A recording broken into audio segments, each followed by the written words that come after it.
homies walk around with a bunch of gold chains on them, just in hopes it can heal all this pain on them. The government say it looks strange on them. They want them to strip them down so they can gain from them. Unaware of the institutions we buying in. They got some new Jordans, you know we flying in.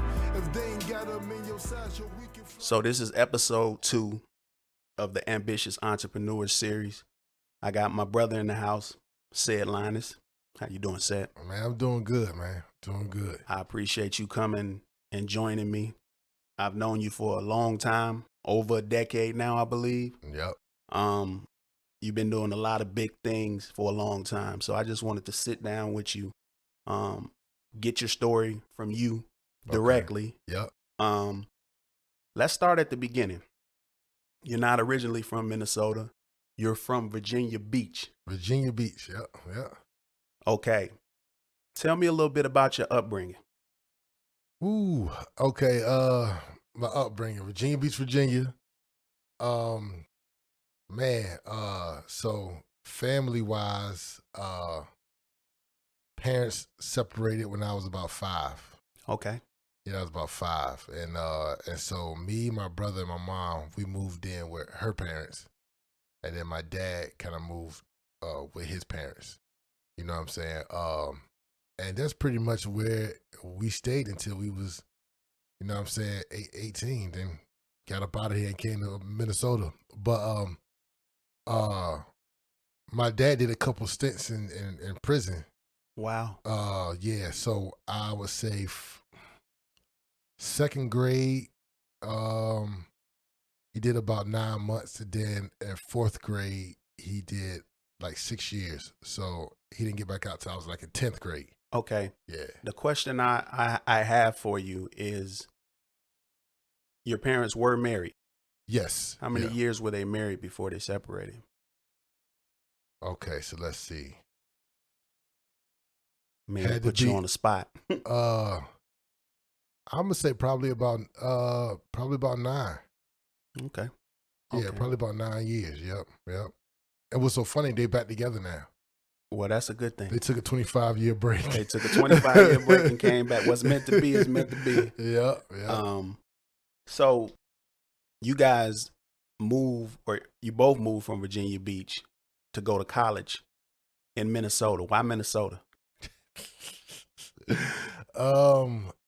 It's funny you say that because I don't think nobody ever really asks this. But okay, so my brother is close to 3 years older than me. So we both used to hoop, you know what I'm saying, in Virginia. And he had went to a junior college before we ever came to Minnesota. So he came out to Springfield, Illinois to go to junior college. And then he came back for a year. So it was the perfect time because when he came back for a year, I was a senior in high school. And so,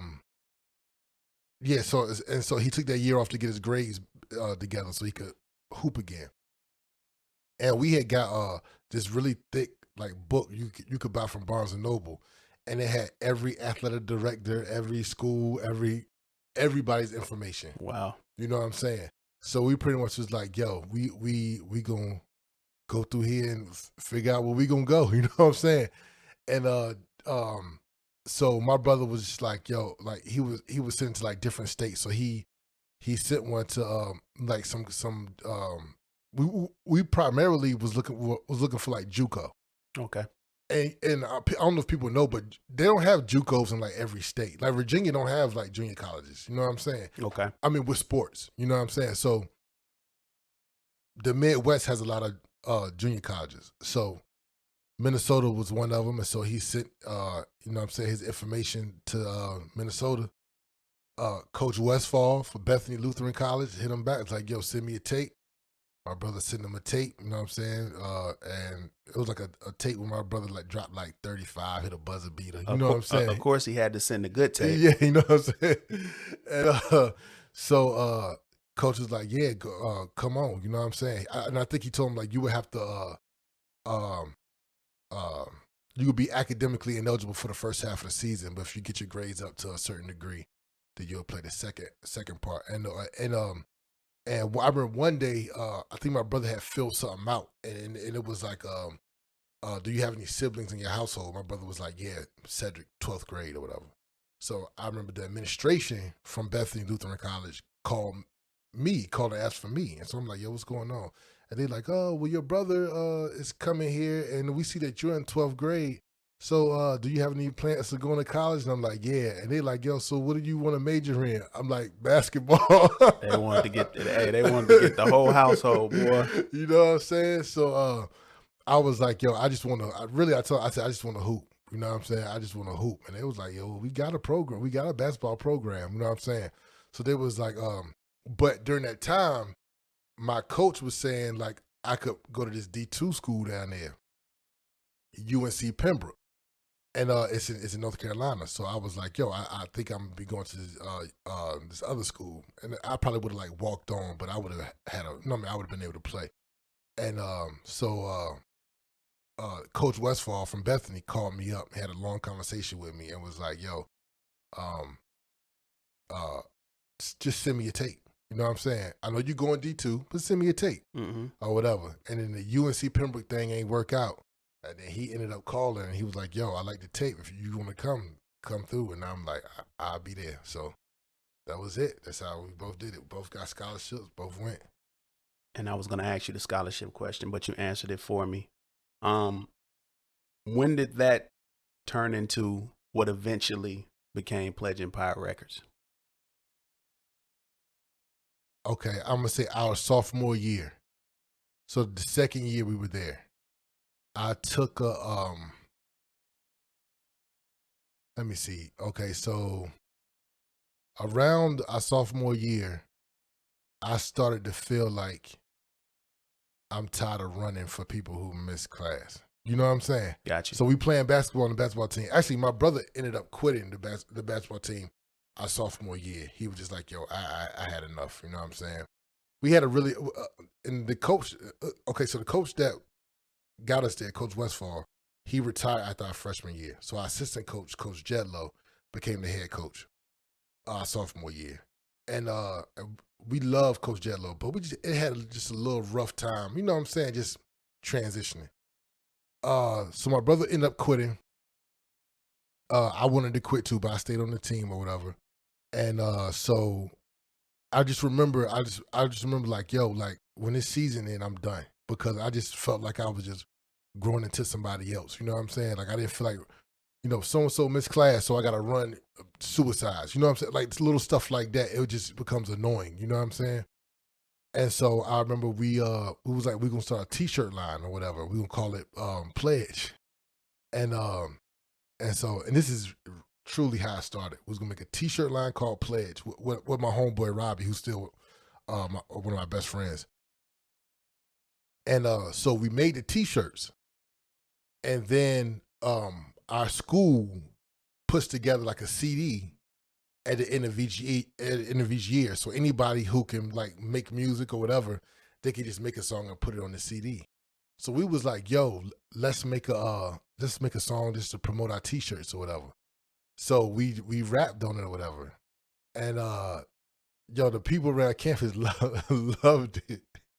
You know what I'm saying? They loved it. So then I remember like that summer, we was like, yo, we gonna make like a mixtape or whatever. So then I remember that summer, and when we got back to school, we like took all the best beats from everybody. Like Kanye was big then, Just Blaze was big then. So this was a true mixtape, because during the mixtape era when it started, you was just jacking for beats basically. You was rapping over the hottest beats. Now they like albums. Right, exactly. Yep. So we rapped over the hottest beats or whatever, and then we had about like 13, 14 songs or whatever, and we recorded them all in one day. So I remember I left the campus. We went to this like it was like this log cabin studio or whatever. My brother was in one room, I was in another room. We recorded them live. No punching in, nothing. Like the guy would throw the beat on, we would just rap the full song. He throw another beat on, we rap the full song. Cause that's when you paying money. Exactly. So you like, yo, nah, man, I gotta make sure I'm cutting his time down. Well, you learned that early in the game, because a lot of people learn the hard way. Like, dude, do not come in here and you got studio time trying to write. Right, exactly. You better be ready to record. So. Yep. So then we made a mixtape, and I think it was called America's Most Wanted.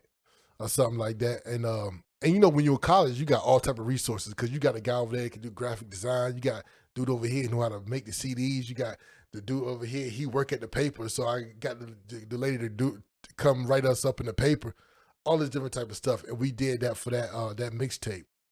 And then that was pretty much, we was on the road by then. Yeah. Okay, so would you say when you put that one song on a CD that they ended up, you know, giving to everybody at the end of the year at your college, would you say that response gave you guys confidence? Yes. And feeling like, well, if they feeling it, then maybe this is something that we can do. Yes, because we always, like growing up with my cousin Rodney, we always used to rap. You know what I'm saying? Like anytime we would get with Rodney or whatever, we would just make a rap song. I mean, we really been making rap songs since I was about like 7 years old. Like just dubbing over the cassettes. You know what I'm saying? So it was like I always used to just write, but I was like hooping. You know what I'm saying? So I just never took it. I can say took it serious. I just never had the time to really just like go record or go like be like a rapper. You know what I'm saying? So then I just knew when basketball was over, it's like, yo, I got time now. You know what I'm saying? So. And I think for me, when I replay situations in my childhood, because I didn't say I want to grow up and I want to rap. Right.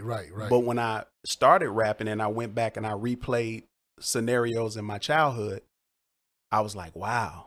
Yeah, this happened for a reason. Yep, absolutely. So from what you're telling me right now, it kind of seemed like it was the same way for you guys. Yeah.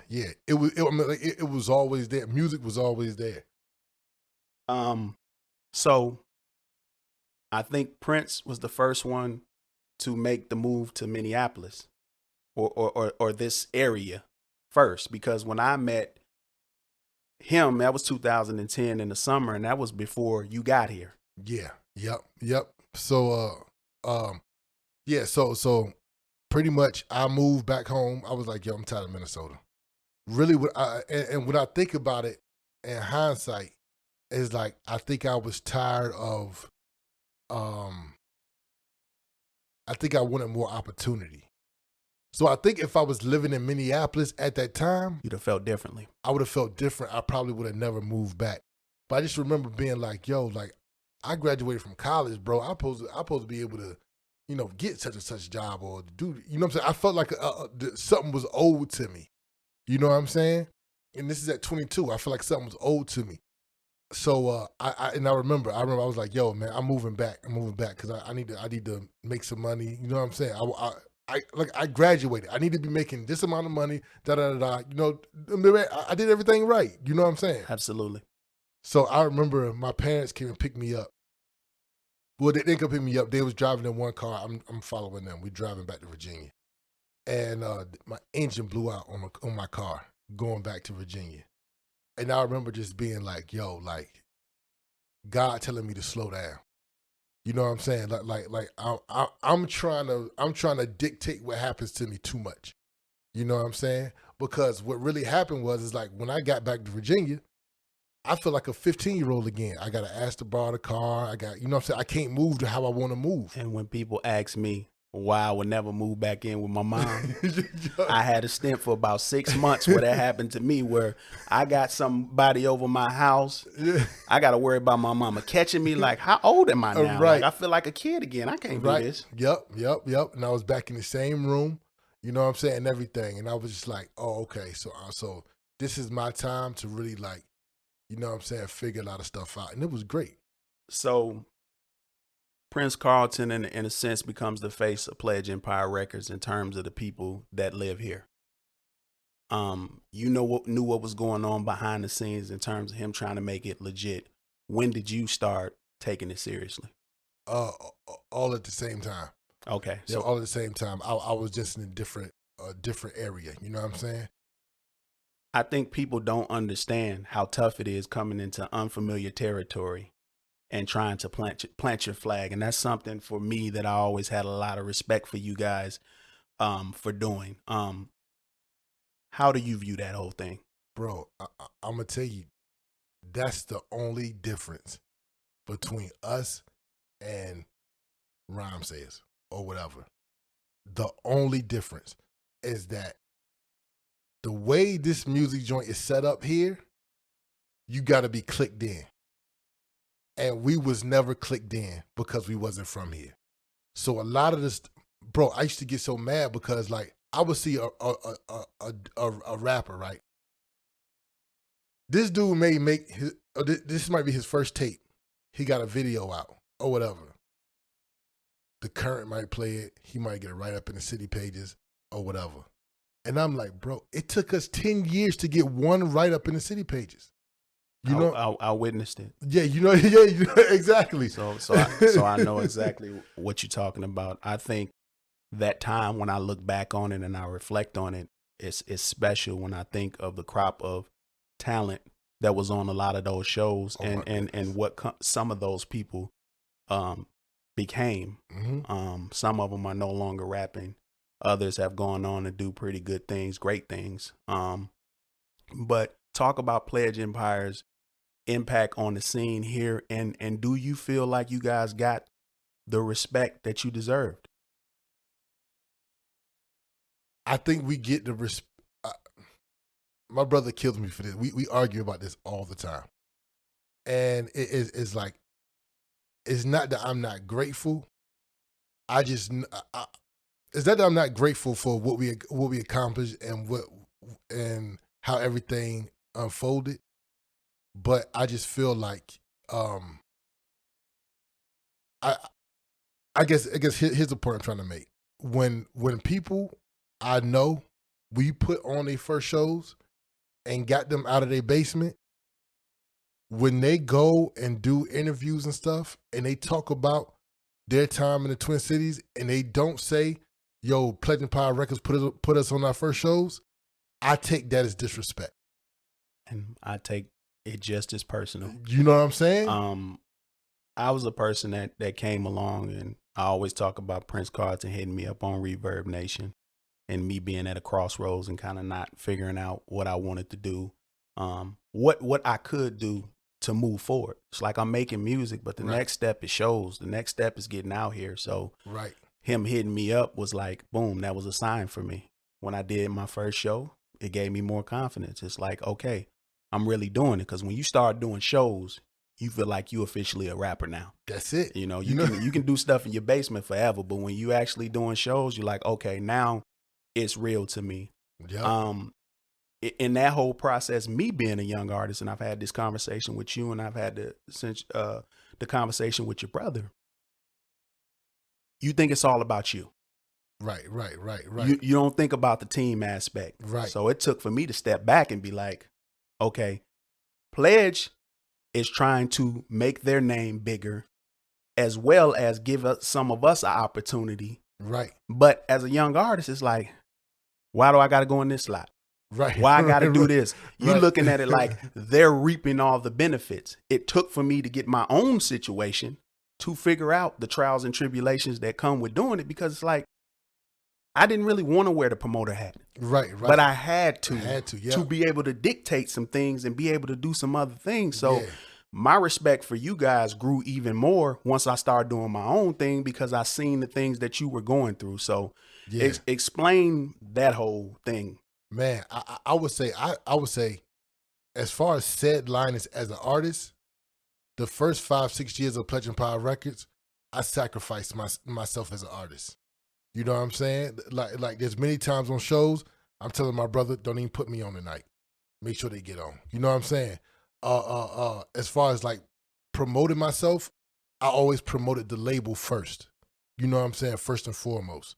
And just my characteristics, I'm not like I'm not gonna say very noticeable, but compared to Steelo Real and Prince Carlton, when people think of Pledge Empire Records, they're the ones. You ain't all in the videos dancing. Right. You know what I'm saying? Exactly. But I will say this, and these are a few observations, just me looking from afar. From a getting on stage perspective and carrying that flag, Prince Carlton was pretty much done with rapping when I came along. He was really wearing that business hat. Right. I got one of the rare performances when he performed on my first show. I got the video, one of the rare times we've ever seen Prince Carlton perform. Yeah. So in terms of carrying that flag on a show in and show out basis, you and Steelo was doing most of the heavy lifting on stage. Yes, yes. So yes. that a question I have for you as well is, your content was different than 95% of the acts that were on stage. And what I've always wanted to ask you is a few things. How or did you consider switching your content at any point? And how did you feel being one of the only ones? Because you were very Christ. Mm-hmm. You were talking about God a lot. Mm-hmm. Very positive message.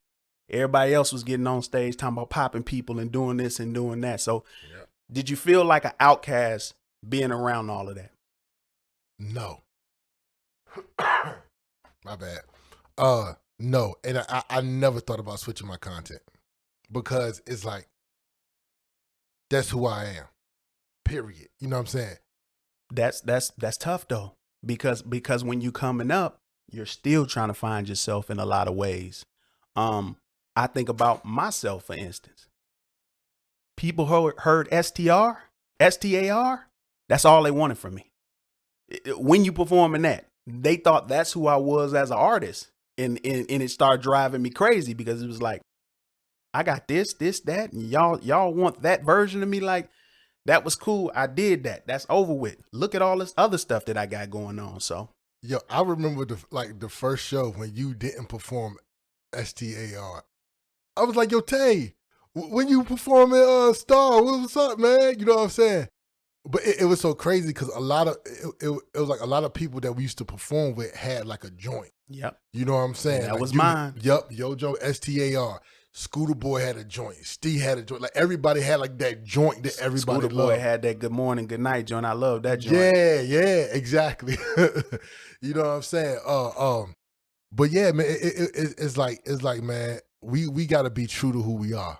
You know what I'm saying? And talking about God is like that's my main focus in music. That's one of the reasons why I still do it. That's why it's so crazy to see like Kanye West doing it now. And he's selling out Mercedes-Benz Arena, you know what I'm saying, for a listening party. You know what I'm saying? But it's like, that's always been my mission. And my mission has never been to like, of course I want to make money. I wanted to pledge to be the biggest or whatever. But it was like, I was never willing to sacrifice what I talked about in order to be bigger. And I think a person that went through some of those same things as you was Rob One. Because a lot of people tried to knock his content. Yeah. And when I had him in here, that's what I said. I said, all the stuff that you were talking about all along is the stuff that's trending right now. But you've been talking about it. And everybody was like, I don't want to hear that.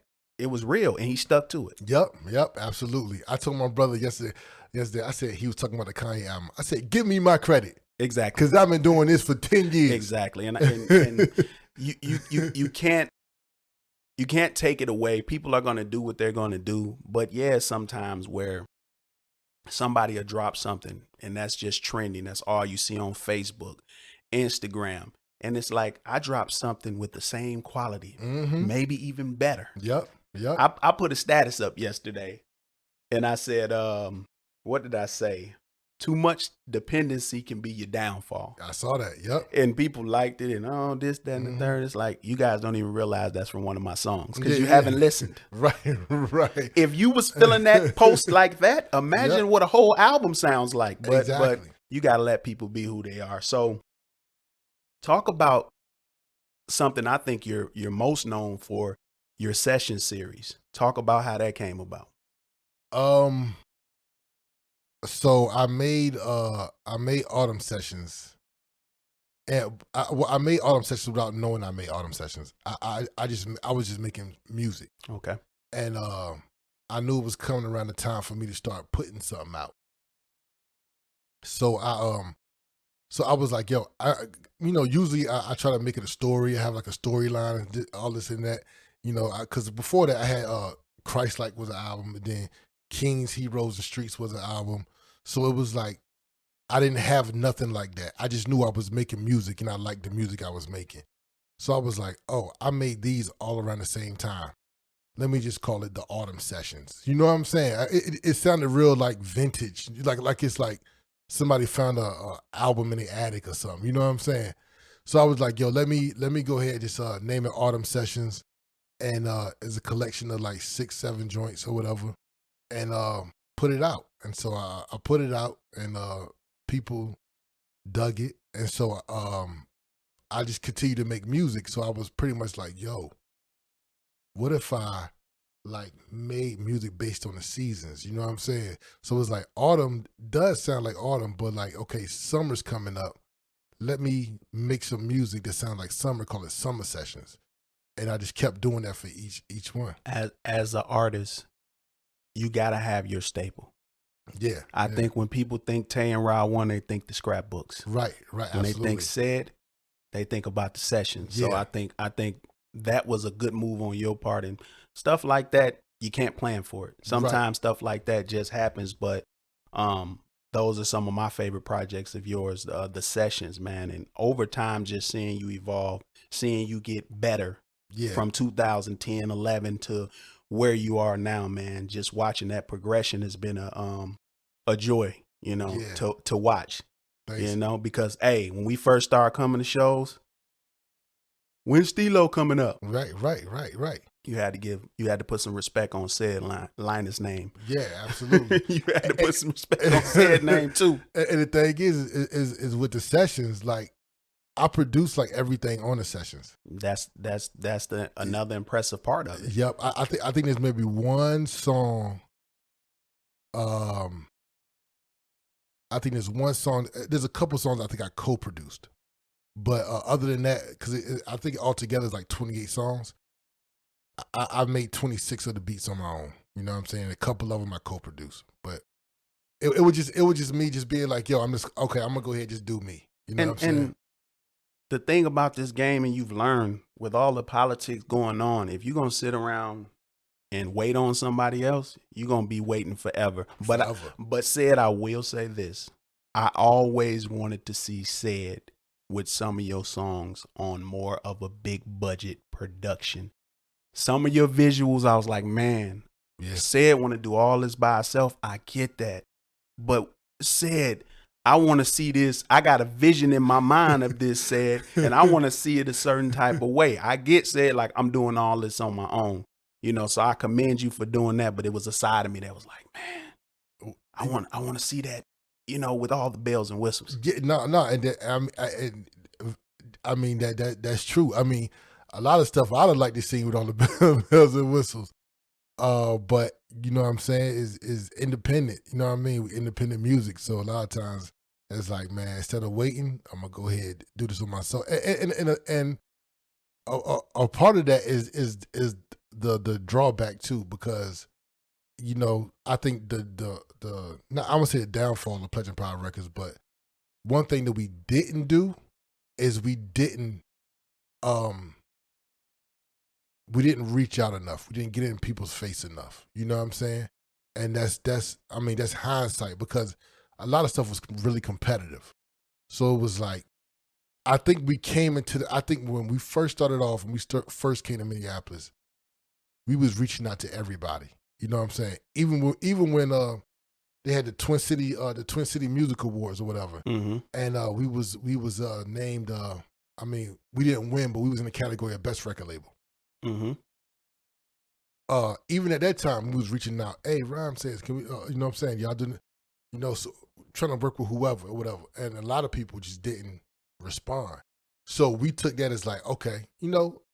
And what I also want to talk about is this: the transition from doing shows. When did you guys reach a point where you said to yourself, and I'm not talking about shows all together, but you guys were doing a bunch of shows every month. You had reached the point, every time I looked up, it was a flyer up. Yeah. When did you guys reach the point where you said to yourself, it's time for us to do something else? It's time for us to flip this some type of way. I think I just got older. Your body tell you, like, bro, go to sleep. You know what I'm saying? I know for me, so I went everywhere y'all went for about a year, a little over a year, 2010 through 2011. I started BFG in September 2011. And pretty much we did shows all the way up consistently, probably to about 2018. Not at the rate that you guys were doing shows, but consistently we had something going on at least once a month. Right. And I'm sure that you can relate to this. It got to a certain point where those people that were grateful and couldn't wait to get on one of your shows, you start hitting their inboxes, they start responding. Yeah. 2 days later, they'll say that I didn't get your message. A lot of backdoor stuff was going on. And it's like, I get it.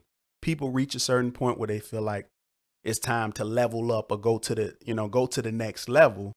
But you take it a certain way when you feel like they forgot that you put them in a certain position to get to where they are to go to the next level. So I think I witnessed a lot of that. A lot of people not keeping their word, whether it come to tickets or, really trying to help promote the shows. And that part is draining, like it is, man. You can relate to we security, we the ticket guys, we the host, we the headliners, we got to get the DJ, all the artists. Like the same thing you said earlier about taking away from your artist side. Yeah. When I think about the releases that I had when I started doing my own shows, I should have had a few more releases. Because when I think about it, it's like 2013, I put out Past Failure, Future Great.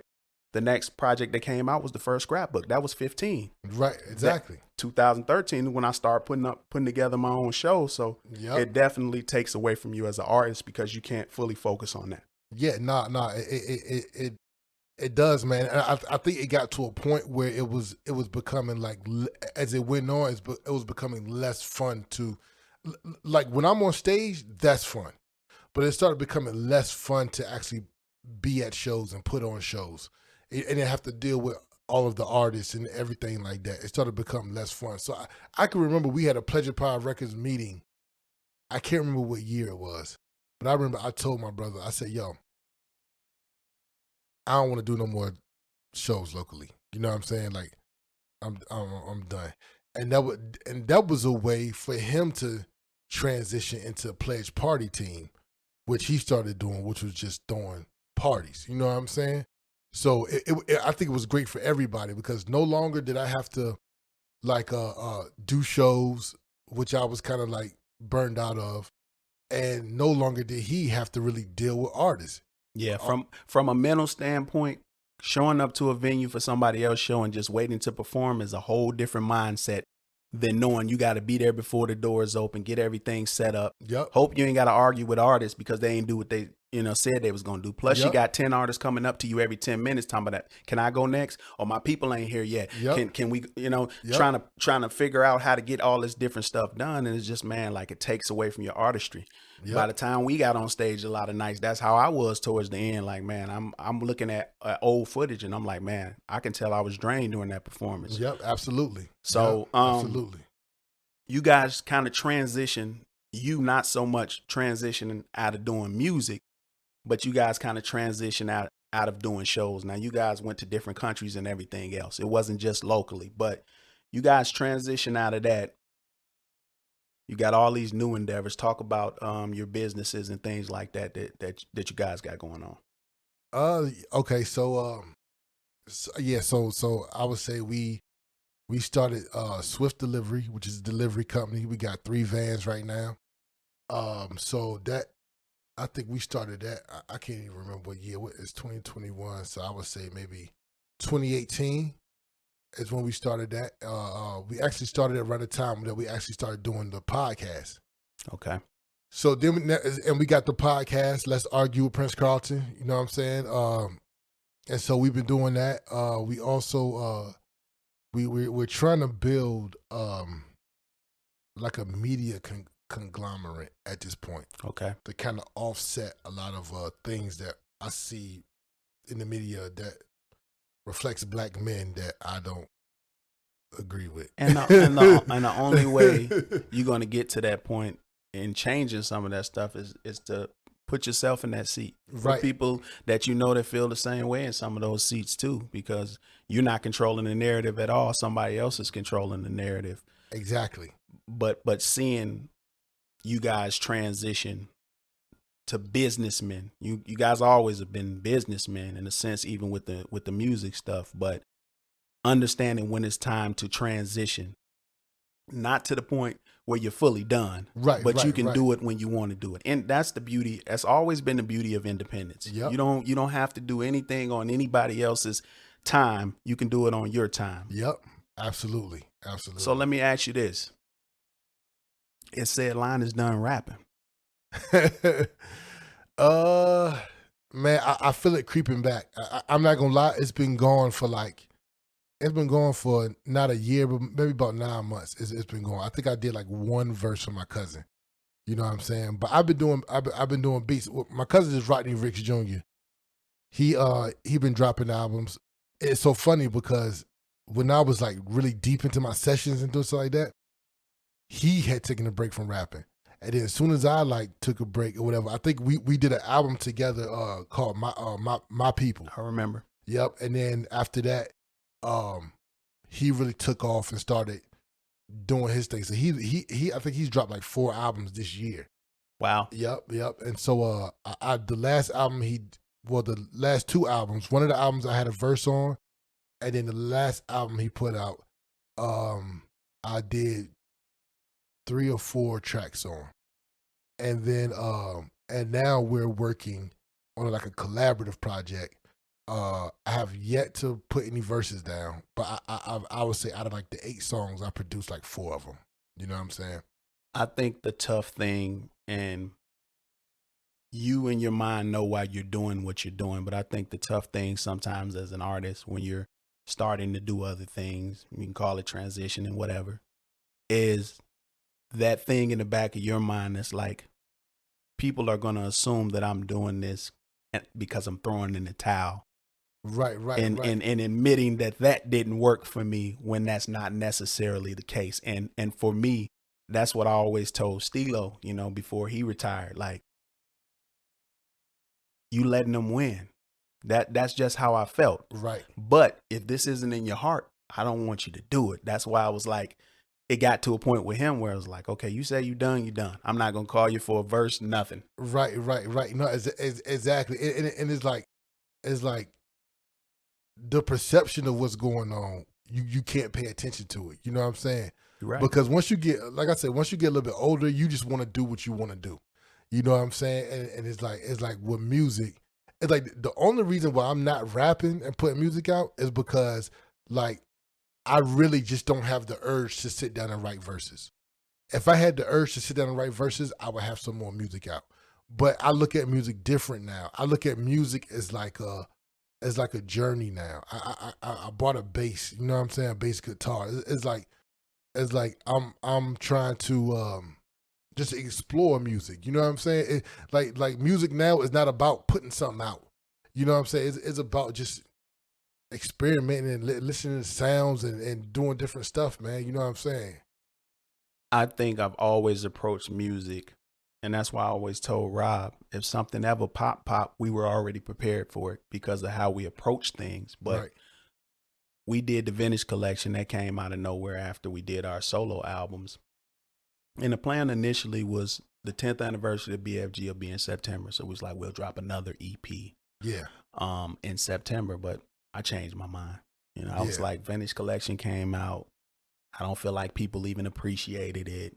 I don't have the urge right now to do it, so I'm not going to force anything. But my engineer / producer, Quadjo, has started sending me beats recently, so I'm getting the itch a little bit. I don't know. I ain't putting no dates or anything on anything, but I'm in that space too. Like when I'm inspired to do it, I'm going to do it, but I'm not going to force it. Right. And another thing that comes to mind is that I don't want to always do things on the same level. So I think that's the reason why I was backing away from shows locally, but I was doing shows internationally and around the country, is because like, okay, I've done all of the inboxing and asking people to come to shows I can do locally. So it's like it doesn't feel it doesn't feel right to keep asking people. And you have to know when it reaches that point. Right. Because I'm the same way. Yep. Like somebody commented on one of my posts from Mankato, about possibly doing a show, and I told him DM me like, I can't do too much in the city right now. I'm burnt out. I gave y'all 10 years, like I'm not, is no urge, none of that to do anything here right now. Right. Exactly.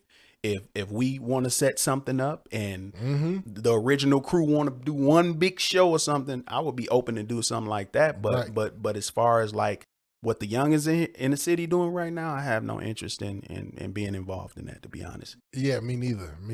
Yep. So go ahead. No, yeah. So it been also talking about vintage collection. I remember y'all put that out, and I thought it was a classic. I appreciate. You know what I'm saying? I really, because I hit you up. You did, and y'all are the first. Here we go. Y'all are the first artists that I ever did my own editing. Said to put y'all joint on the radio. Said that blew me away, and I appreciated it so much because I was like, dang, how did Ced get the tracks? Ced done got the tracks, and he done edited on his own. He missed a word or so when I went back and listened to it. But man, that I appreciated that so much, and it's one of those things. It's like if you feel like if you can reach one person, it was worth it. So when we do our projects, sometimes I go back and I'll put on a video, I'll put on a song like, how can they deny this? Yeah. But I understand it's bigger than that. Right. And I understand, like you said, the politics and it's a lot of other stuff. The game has changed. Our era of music and how we did things, it'll stand the test of time. It's timeless. But the music game has changed a whole lot. So if we was doing some of the things we was doing in the 2010s and all that in the early 2000s, maybe late 90s, I think things could have been different. But now everybody's looking at the game like, remember when you dropped a video and it was a big deal? Right.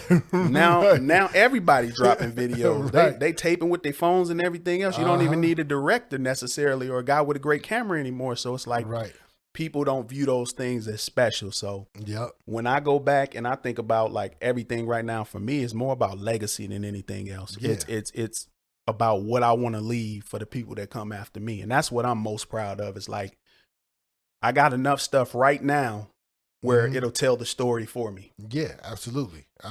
And people like, well, when it comes to your music or people, music, you're biased. I said, no, I just know it's good. No, it's good. Can't nobody take, man, look, from what we was doing from the 2010s all the way to the whatever, nobody in the city can deny that, period. We are part of that legacy. And we have our own individual legacies, but together we built a legacy in the city. You know what I'm saying? Because think about this. For a very long time, a lot of people, if they wasn't on our show, they was on your show. And that's for a lot of people. I always looked at, though I was never officially pledged, I always looked at what we did with BFG as a branch off the pledge tree. Right. I always viewed it that way because the same artist that was coming in through y'all ended up rocking with me and all that. So I learned the game, a lot of the game from the stuff that y'all was doing. Added my spin to certain things, but I can never take away the legacy and what y'all built. You know what I'm saying? And I was one of them people that I had to mature and understand those types of things. So I remember putting up one of them posts, and then we're going to wrap up. I remember putting up one of those posts about feeling a certain type of way. I actually said something about it on the first verse of the Black Apple. When I said, you well established, but who put you on the stage first? Oh, yeah. Yeah, absolutely. So, you have those moments, but you have to know inside your heart that you made an impact, and what you're doing is living through other artists.